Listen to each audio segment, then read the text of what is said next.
how to avoid burnout or limit it from the jump start.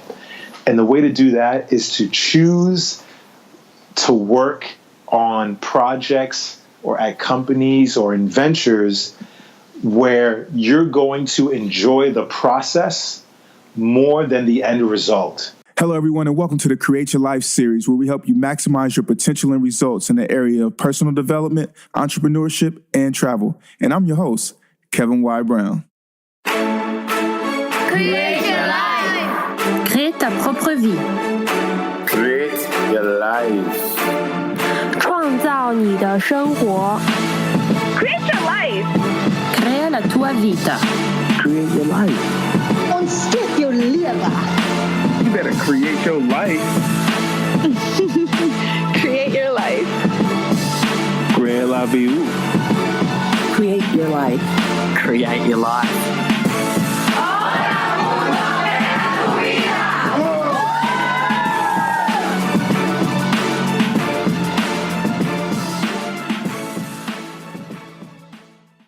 Beautiful people, this is the Create Your Life series. I'm your host, Kevin Y. Brown, and as you know, we're bringing you another great episode of the Create Your Life series to talk about today's guest. He's an experienced web, software, and music entrepreneur who's passionate about SaaS, B2B sales, team building, social impact, and entrepreneurship. He's the CEO and co-founder at WeDidIt, which is a New York-based tech company that helps nonprofit organizations fundraise online. And he's been in the CEO seat for the last 6 years, and he's helped hundreds of nonprofit organizations raise funds and find donors through WeDidIt's innovative technology. Some of WeDidIt's customers include Amnesty International, Network for Teaching Entrepreneurship, NYC Coalition Against Hunger, the LA Zoo, and Stupid Cancer. And he is now working on a new venture called Dollaride on the side. We're talking about an innovative gentleman, one who's won competitions, raised seed money for his companies. Ladies and gentlemen, this is no other than Mr. Sanni. Sue, please say hello to the Create Your Life series family. How's it going, family? This is Sanni here. And Kevin, thank you so much for that introduction. I really appreciate it. Yeah, no, Sue, dude, having an opportunity to meet you at the Black Enterprise Entrepreneurship Summit, just seeing you, getting a little bit of your energy, I was like, this guy has to be on the show, doing amazing work, doing, just some awesome things. I want to go back, if we can, and talk about, your interest in just working with nonprofits for WeDidIt, in your journey. Where did that interest, how did that even come about? Where's that spark from? Well, there was actually two different events in my life that directly pointed me towards the nonprofit world. Mm-hmm. So the first thing was, growing up in New York City, I was a kid who grew up in a part of Brooklyn called East New York, mm-hmm. Which historically has been a really rough part of town. It's like on the outer outskirts of Brooklyn. And, for the most part, it's tougher to find opportunities out there. So there's a lot of poverty, a lot of drugs and violence. And I grew up around those things. But I came from a household where my parents really valued education and working hard. And they did whatever they could to get my sisters and I involved in activities that would be constructive and not, things that would keep us on the streets and put us in harm's way. So long story short, I joined an organization called the Boys Club of New York, which is sort of like an after-school program. They have 6 different clubhouses all around the city. And the Boys Club's mission is to provide a safe, constructive place for young men to get involved in activities that keep them off the streets, but progress their lives. Mm-hmm. So I started going to the Boys Club just to play basketball. Yeah. But eventually that led to, getting homework help after school, mm-hmm. going to summer camp, joining other competitions and things that were more related to academics. And most importantly, taking a group of standardized exams to go to boarding school and private school. Mm. So what really happened for me is going through the boys club just introduced me to a whole new world of opportunities and activities that transformed my life. And I got to a point as a young adult where I had gone to private school and it was completely all paid for through the boys club's relationships. I had gotten a scholarship at college, at Boston College, and I attributed those things to the boys club and my experience with that organization. So during my first year, during my first job out of school, I wanted to give back to the boys club. Now I was making money. I was a working professional, and I thought, this is my time now to show the boys club, how much I'm indebted to them and how much I appreciate the work they're doing. And that was when I just realized, that I wanted to do something that gave back and that benefited other people. And because I had a connection with the boys club, it was a no-brainer for me to work with that nonprofit first, amongst others. And then the second thing that happened in my life was I was working at an investment bank. This was my first job out of school, and I was super proud of myself because every day I would wake up, put on a nice suit, and head over to Wall Street. And for the first time, I really felt like I was an adult and I was making money, and I was really proud about the progress I've made. And I remember one particular day, I was talking to my mom on the phone, and she, like all moms do, she just wanted to find out what was her son up to that day, right? She's just checking in. And, you guys don't know, but my mom is a pharmacist, and she's been in healthcare all her professional life, right? So when she asked me, what did you do today at work? I just started spitting all this banking and investment jargon at her. And she, quite frankly, she just stopped me and she said, "You know what, Sue? It sounds like you're doing really important stuff, but I don't know anything that you're talking about." Right? So I was using terms like, I had to invest $1 billion into this other bank, which is a global custodian, and time deposits and interest rates and all these things that, was really just going over her head. Right. But essentially she stopped me and she asked, "You know what? I don't understand those things, but maybe you can tell me, what did you do today that helped other people? How many people did you help today?" Right? Because that's the world that she lives in. She can almost quantify her impact by thinking about the number of people that she touched or the number of people that she helped. So that's how she sees the world and how she sees the work that her family is doing. And when she asked me that question, Kevin, I kid you not, I was just stuck. Like, I couldn't even muster the words to describe what I was doing that was making an impact on people's lives. And it was from that day that I realized that, never again do I want to take a job or work in any field that doesn't impact other people, that doesn't actually help the average person or everyday people get ahead. And not too long after that, I quit my job and ended up starting WeDidIt to work with nonprofits who are impacting people's lives on a daily basis. What would you say is like the time frame between when you quit your job, that conversation with your mom, to when you quit your job? That might have been about 3 months, actually. To be more clear, so I left that investment bank job, and then I started a company. It was actually not WeDidIt at that time. It was a recording studio and production company. But it was through that other company that I started having these ideas about fundraising for nonprofits, because I still was tied to the boys club and helping them fundraise.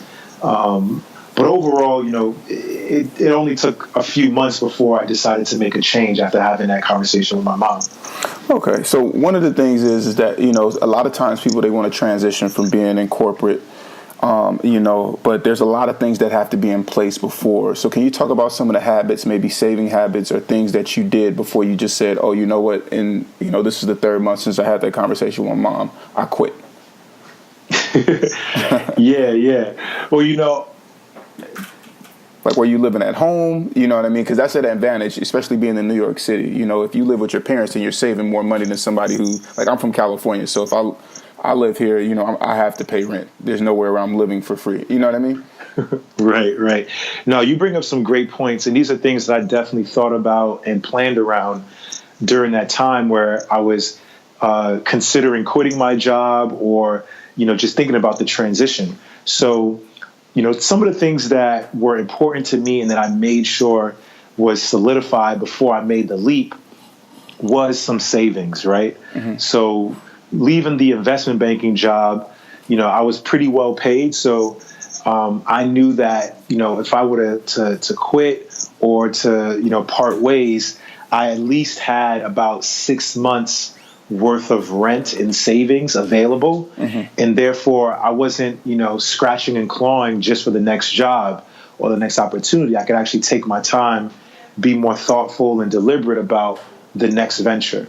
Mm-hmm. So savings as much as possible is helpful. And, you know, I think it's also helpful to overestimate how long it's going to take mm-hmm. to get the next job or to, you know, start the next business. So I can't tell you how many times, you know, through the years, you know, I would make some projections about how quickly it'll take me to get to, you know, creating the company, like the actual corporate legal structure, or maybe even just leaving a job and getting the next job. And at the end of the day, you'd rather under promise and over deliver, even for yourself. Mm-hmm. So one of the things I tried to do when I was transitioning out of one company, it was a sales company called the Meltwater Group. Mm-hmm. I had worked there for a year, and then it was during that time where I really started focusing on WeDidIt, and I knew I wanted to leave that company, but I actually, you know, saved and planned on leaving that company to start my own for probably 4 months. So, you know, every day I'm still going to my day job, but on nights and weekends I'm working on WeDidIt. I'm talking to people, and I actually brought on a business partner, mm-hmm. and we planned ahead of time to leave our current full-time jobs, our day jobs, mm-hmm. to work on WeDidIt full-time. So, you know, I guess the third element in all this is to plan ahead or plan for the long term. Mm-hmm. And that might mean, you know, sacrificing sacrificing some things in the short term in order to reach your long-term goals. So, you know, my co-founder and I, his name is Ben Lamson. At one point we were working at the Meltwater Group together, but we had saved and collaborated on this idea at the time, which became WeDidIt, for about 4 months before we left that job. So, you know, it was helpful thinking about things in terms of, you know, 3, 4, and 6 month timelines, because it really helped make things more reasonable for us, more achievable. Mm. Okay. Yeah. So you're talking about the Meltwater Group, but I'm assuming that that's not the company that you work for on Wall Street. Correct. Okay, so you had the conversation with your mom, and then you quit 3 months later. Now, during that time after you quit and you were running the video and production company, did you pick up another job at Meltwater, and then you decided to then quit there and then start your own venture again? How did that part of the journey manifest? Yeah, you actually got the sequence correct, but I'll give you guys more details. So, from leaving the investment bank, mm-hmm. You know, I spent a few months just kind of thinking about what is the next thing I wanted to do, and almost immediately I got involved in a startup company with some friends of mine from college, mm-hmm. where we started in a production company and recording studio in Harlem. And that was a fantastic opportunity and experience for me, because it really taught me the very fundamentals of entrepreneurship and small business ownership. Mm-hmm. That production company never grew to like a huge, you know, stature in terms of revenue or business, but we did have, you know, many dozens of clients, all of whom were artists and managers. We generated enough revenue to pay rent, for our office space and studio space in Harlem. And, we operated for about 2.5 years before we had to close things down. Nonetheless, I learned a ton about myself and how to work with people professionally as an entrepreneur, which really gave me, a lot of energy and juice for the next thing. Mm-hmm. So at this time, though, having gone now 2.5 years trying to build a company on your own, I had already blown through nearly all, if not all, of my savings. So I did have to go back to the corporate world to get another job. Mm-hmm. But the key difference here at this point, and I think this is probably one of the more helpful tips for the listeners, mm-hmm. is that I had a real purpose for myself as an entrepreneur now going into this new full-time job. So to be more clear, I knew at this point that that I was an entrepreneur at heart and that I wanted to start my own business, but I wanted to do it right because I had just come off of a failed company, the production company in the recording studio. And one of the things that I thought I was missing that really hurt us as a business was I didn't have sales experience. I didn't know how to, structure a sales deal mm-hmm. that, might have generated $10,000 or $50,000 or $100,000. Right. And it was those types of opportunities that we needed as a business, but I didn't really have the experience to execute on those things. Mm-hmm. So I purposely chose to work at a software company where I would be a salesperson selling software that had that contract value, right? Anywhere from $5,000 a year to $50,000 a year. I specifically sought out that experience. And long story short, after about a year and a half of working at Meltwater, where I learned how to sell software to corporate clients and the Fortune 500 companies, I had a tremendous amount of confidence in myself and my ability to build a team and also sell whatever we were building. So, that was really the sequence of events and the reasons why I had gone from, one company to starting my own, then to another company. Mm-hmm. I was purposely seeking experiences that would prepare me for the next venture. And, fortunately, it worked out as I planned. Dude, I love it. And I really appreciate your transparency there because, as you said, overestimate how long something's going to take you. And you have to go back to the drawing board. But when you went back, just having that purpose makes such a huge difference in what opportunities you say yes to and what you say no to. Because a lot of times saying no is actually a superpower and very important for you to stay focused on your journey. Absolutely. The last thing I'll say too about this is mm-hmm. I was lucky to have people around me and a little bit of self-awareness to realize where my gaps were as an entrepreneur. Mm-hmm. And, that's something that you can gain by, one, surrounding yourself around positive, constructive people, or people who have a little bit more experience than you do in the field that you're going into. Because they're going to tell you where you're shitty at, right? They're going to tell you what you need to improve on.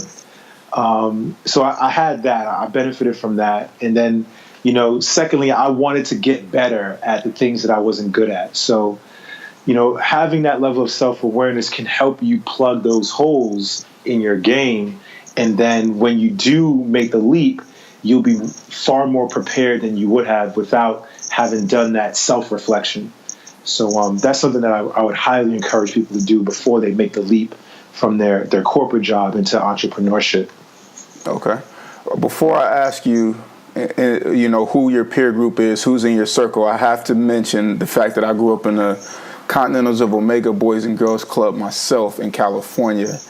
And oh, wow. That organization and that particular club is the reason why I am here today. It actually, like you said, I started attending when I was about 7 years old, and I really just went in because there was this opportunity to be around other kids. But, of course, playing basketball and stuff like that, you had to go to study hall and you had to do book reports and you got to go on college tours and things like that. And so that's what really helped to really lay the foundation for me academically. And so I just wanted to say, man, we're kindred spirits in that regard, man, that we both have that similar experience. So, absolutely. There's a lot of folks out there like us who've had similar experiences with, the Boys and Girls Club or the Boys Club. These types of organizations all around the country. They're definitely doing great work. Yeah, absolutely. And it matters, So that being said, you just talked about awareness and having people in your corner who would tell you, when you're right, when you're wrong, and call you out. What does your peer group look like now? How has it evolved over time? And yeah. Well, I got to say that I'm always eager to broaden or strengthen my peer group, right? Because as you transition or change your own self, you're going to need different groups of people around you to help you at the new stage in your life. Right. So, for me right now, some of the people that I confide in and that I look up to, that I would call a part of my peer group, would be currently my business partners. There's one guy who's an engineer. He's a fantastic software developer and manager. And, I couldn't be where I am today without the knowledge that he's helped me, learn when it comes to building software and building, tech products. So whenever, when it comes to like anything technical, I go to him for questions, but I've also tried to mirror his thought process and the way he deconstructs problems. So it's sort of like becoming an engineer through osmosis, right? Gotcha. So that helps. And then, I got, several business people around me, folks who've created successful companies in the past, or who I'm working with currently right now, one of my business partners. These people I look up to because I know they have skills that I don't, or they have experiences that I'm looking to have in the future. And, it's helpful having them around me. One of these guys, his name is Ben Lamson. He's an amazing salesperson and just business mind. He was actually my sales manager at the Meltwater Group until we both left to start WeDidIt together. So he's someone that, I always look to for business advice and help, or just, just to spar, just to go back and forth in sharing ideas.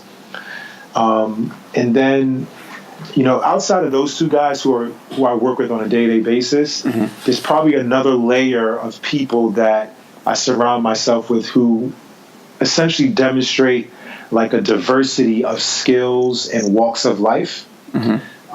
So at this stage of where I am right now, I think it's uber important to just have a breadth of knowledge amongst different fields, because, sometimes the insight that you might gain in one field can help you in another, and although those fields are completely different. So for that reason, my girlfriend and a lot of her friends are designers. They're either fashion designers or they design software and websites and things like that. And I love hanging around with them, including her, because they're schooling me on the future of design and user interaction and consumer behavior. So that's something I try to do in terms of my peer group, stick around designers. They always seem to be on the cutting edge or have their fingers on the pulse in terms of what people really want when it comes to products and services. Well, let me ask you this. So if you're around these people, it sounds like you're around a lot of amazing people, right? And you get input from many different sources. What are some of your strategies to creating a strong team and selecting your partners? Because everybody can give good information, but not everybody will make a good component to a team. So can you give us maybe like 3 or 5, things that you look for when creating something like that? Yeah, team building is hard for sure, but there are definitely some things you can do to make it easier on yourself. But nonetheless, whenever you're building a team, the first thing you got to realize and plan for is that, building a company or a founding team is really like getting into a long-term relationship with the other person or the group of people. So the same type of mindset you might want to have if you were going to marry your high school sweetheart or get into a long-term relationship with someone, you want to think about this relationship with your business partners or your team in the same way. So that's the first thing. It's a marathon, not a sprint, when it comes to building a team and building the right team. The second thing, though, that I did with WeDidIt especially, and I'm doing with the next venture, with dollaride, is clarifying what my risk profile is, and therefore what the risk profile of my team and partners should be.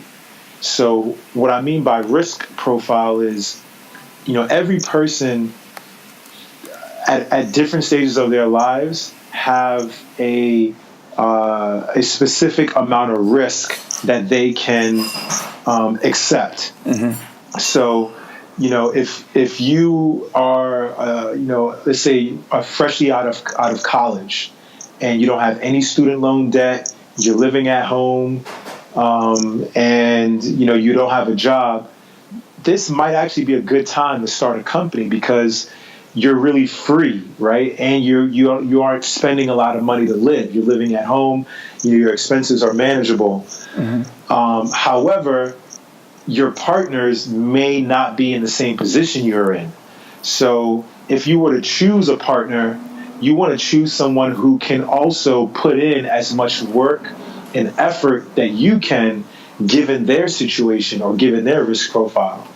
So, this can play out in a number of different ways depending on everyone's situation. But the point is to be really upfront, honest, and transparent about what people's personal needs are and what level of risk they can take on financially, socially, and even time-wise. And I think if people do that in the beginning, they have a better chance of choosing the right partners, because it'll be like putting pieces of a puzzle together as opposed to sticking, what's it called, a round peg through a square hole. Gotcha. Or square peg through a round hole. Gotcha. Okay. How has being a non-technical co-founder and CEO affected your journey and ability to get things done? Oh, that's a great question. What it has done. So, as a non-technical co-founder, what has happened is I've had to really trust the explanations and the information that's coming from my technical co-founder or my business partner, who is a true engineer. Mm-hmm. So very early on, because I didn't really know the ins and outs of building software and all the implications of the decisions we're making, it became clear very quickly that I had to trust my partners as soon as possible, and probably more so than I would have naturally, because I just didn't have the knowledge and the experience they did when it came to building software. So I think as a non-technical person, it's very important that you find the right people who can build the product for you or with you. And then when you're working with them, you got to have a level of trust to allow them to do what they do best, but then also just learn as much as you can along the way. So in the ways that these things have impacted me, I had to really study as much as I could what was going on as it was happening, and read up on software development methodology and ask questions to my CTO and then eventually our engineers whenever I was curious about something. So I think the impact that this has had on me is that it's made me like a lifetime learner, right? And it's also made me more, how can I say, like I'm easy to trust people, especially engineers or developers or folks technical when I'm working with them, because I know where my knowledge gaps are. But I do realize that there are other ways I can figure out if work is being done to the standards that I have, or if what I'm hearing from them is actually the truth. What are some of those ways? Those are the things that I've had to go through and the way it's impacted me. What are some of the ways, are the benchmarks that you use to make sure, because you don't speak the language and you don't know these things because it's not your background, what are some of those ways that you make sure that work is being done to the standard that you need and that someone is actually being truthful? Sure. So the quickest thing, or the quickest answer I can give is, on one end, you just got to learn as you go, right? So the more you learn and the faster you learn as a non-technical co-founder, the better you'll be at being able to assess talent and determine whether things are done the right way or the way that you're expected, right? So that's I can give that answer, but that's actually probably the hardest part, because that takes a long time, and it's contextual, right? But a shortcut would be to get an advisor or a mentor who is technical, and have them be, your eyes when you can't actually see into the code or speak the language. So, for folks out there who are non-technical, and then you end up working with an agency or an engineer as a co-founder or someone else who is technical, you can assess their work and their output by having a trusted advisor or friend also look at their work, especially if that person is technical. So that would be the shortcut. But nonetheless, if the knowledge gap is that different between two different partners, it just means that both of them are going to have to work hard to close that gap over time. I like it. Well, I mean, you obviously have a talent for picking teams, being at your startup. WeDidIt not only won 500K, it was also selected as Startup of the Year from the Wall Street Journal a little while back. I guess my question would be, how, once you receive this honor and, of course, winning the money and things like that, how did that level of success or that recognition affect your work ethic? Because sometimes people, they rest on their laurels, or sometimes it's said that success could be the biggest disabler of growth or evolution. Right. Well, while I'm extraordinarily proud about the things that my company has accomplished, and especially the people that I'm working with, just seeing them grow as entrepreneurs and developers and engineers, I don't think my work ethic nor theirs had changed at all during this rise in terms of raising extra money or getting acknowledged by the Wall Street Journal and other publications. If anything, it made us hungrier for the next stage of a business, because getting recognized feels great, but ultimately it validates you. It makes you understand that people are watching and people recognize the work you're doing, and that in and of itself is a great feeling and a great honor.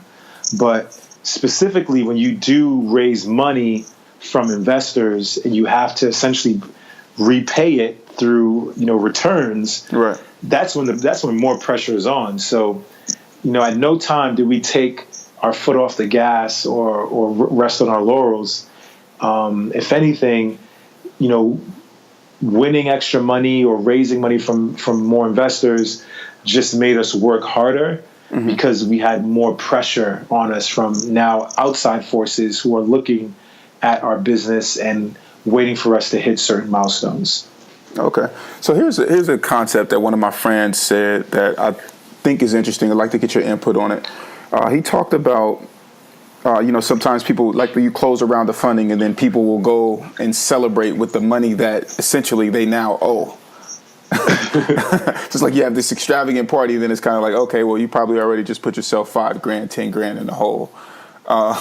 What are your thoughts around that? Because I love what you said about, understanding that, hey, we won this money, but we have to pay it back, through returns? Yeah, fortunately we have never done anything like that. But then again, there's probably a correlation between how much money you raise or win and the level of celebration that you have.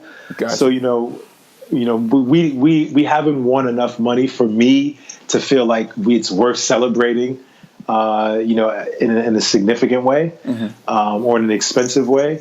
But what I would say to that though is,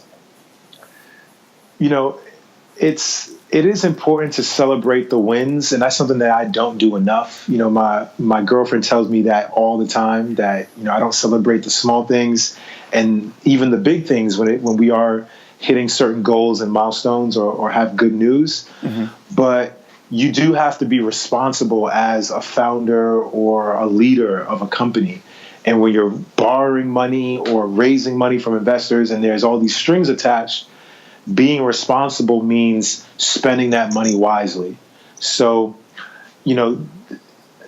this isn't as black and white as, just don't do it, because I'm sure there are reasons why, throwing like a small office party would be justified if you raise a big enough round of funding and you want to commemorate this moment with your team and also build company morale. I think there is a way to do it that's not going to raise eyebrows, but at the end of the day, you do need to be responsible. You have a fiduciary responsibility to your shareholders or your investors. So, hopefully, people are self-aware enough to not do the wrong thing while also still, celebrating these great moments in their lives and in the lives of their companies. Okay. I like it. How do you go about setting and achieving milestones for your company? Like, can you break it down for us, maybe in, maybe 5 to 10 tangible steps? Doesn't have to be that many, but, when you decide, okay, this is a goal that we're going to focus on, and then how do you guys go about benchmarking or making sure that it's executed on? Sure. This is something that I'm trying to get better at, to be honest, but I have had some success in creating new goals for the business and then communicating those goals and the strategy for achieving them effectively throughout the team. So, starting out, you want to think about where you want to be in 6 months, 12 months, 2 years, or whatever the time frame, right? So you got to have like a time-based horizon for what you're trying to accomplish. Then what I do simply is to work backwards. I try to figure out or assume the different steps that I need to take in order to, be wherever I want to be 1 year from now or 2 years from now. Now, for sure, those steps may not be 100% accurate, but what I'm doing, though, is giving myself like a very basic roadmap or like a timeline for the major events or milestones or things that I need to do in order to reach my goal, which might be a much more long-term vision. So, just working backwards helps you kind of do that and essentially breaking down that long-term goal into smaller, more reasonable, affordable milestones. Then after that point, once you got these like milestones or these smaller steps or stages in hitting your goal, you got to create strategy, right? Like you got to figure out, how can I say, like a theme or a process for accomplishing these milestones. So, maybe an example would be, right, if I wanted to make $1 million in 1 year, and from that larger goal, I might break down how much money I need to make on a monthly basis to get to $1 million, after a year or in 12 months. Okay, so now that I know 1 million divided by 12 is 83,333. Yeah, right, like 84 grand. Yep. Or sorry, 800. Yeah, about 84 grand. Now that I have that, I got to figure out, okay, how do I get to 84 grand each month? Right. So like, as you kind of work backwards, your goals get smaller and smaller, and your objective gets more achievable. But once you get it to a point where it feels like, okay, you zeroed in on what you got to do, you got to actually, write out or clarify what are the activities that are going to help you execute that specific milestone or execute that particular objective. So, in the case of this example, making 84 grand a month, now I would start thinking about what jobs or things I can sell or things I can do that can generate for me 84 grand each month. Right. So now that I have like an idea of what these activities are, I got to actually spend the time doing those things. And most importantly, and this is what will sum it up, you have to have discipline, an unwavering discipline and commitment to those activities, because the activities are the building blocks for your strategy, which are then in turn the building blocks to your milestones and therefore the larger goal. So that's essentially how I kind of break down larger goals into smaller things that are achievable, all the way down to the specific activities that will lead me on a path to reaching that goal in the future. Okay. And does that apply to your personal goals as well? Like, do you use the same formula for your company as well as for yourself, or does it differ? I think generally, yeah. I probably have. There's probably some similarities between how I approach my social life or the things that I want to do personally, as the way I approach business. But I would admit that when it comes to like my social goals or personal life, I'm probably not as like detailed. Because I am a very social person. I like to go with the flow, but for sure I do have a direction with what I'm doing. Even when it comes to hanging out with friends or trying to make new friends, I know what I'm going to do and why I'm in a certain situation or going to certain events. I have a purpose. So, having that level of direction and having that little direction makes it easy for me to be deliberate about how I spend my time and who I spend it with. So I think that's where the similarities are. But I'm probably not as regimented when it comes to, my social life, right? Because I do like to be a little bit more laid back. Okay. Sometimes on a journey, you can become burned out, but you don't really have time to be burned out and you are tired. What are some of the rituals or things that you do in order to remain and stay motivated while you're working to achieve this amazing work that you've been doing? Yeah, I love this question because I think about it all the time. So for one, there's two ways I want to answer the question. One, how to avoid burnout or limit it from the jump start. And the way to do that is to choose to work on projects or at companies or in ventures where you're going to enjoy the process more than the end result. At this point, I love what I do with WeDidIt, and I'm falling in love with the work that I'm doing with dollaride. And although we have long-term goals and things that are huge stamp posts for us that are in the future, on a day-to-day basis, I do enjoy what I'm doing. So it's much more difficult for me to get burnt out because I'm actually enjoying the process as I go through it. And I chose to work in this type of work because I did enjoy it for itself, not for the big payout in the future. So that's one way I think the listeners or anyone who's an entrepreneur or budding entrepreneur can kind of hack the system and avoid burnout for a longer term, is to choose something that you really love doing and then figure out how to make money off of that later, right?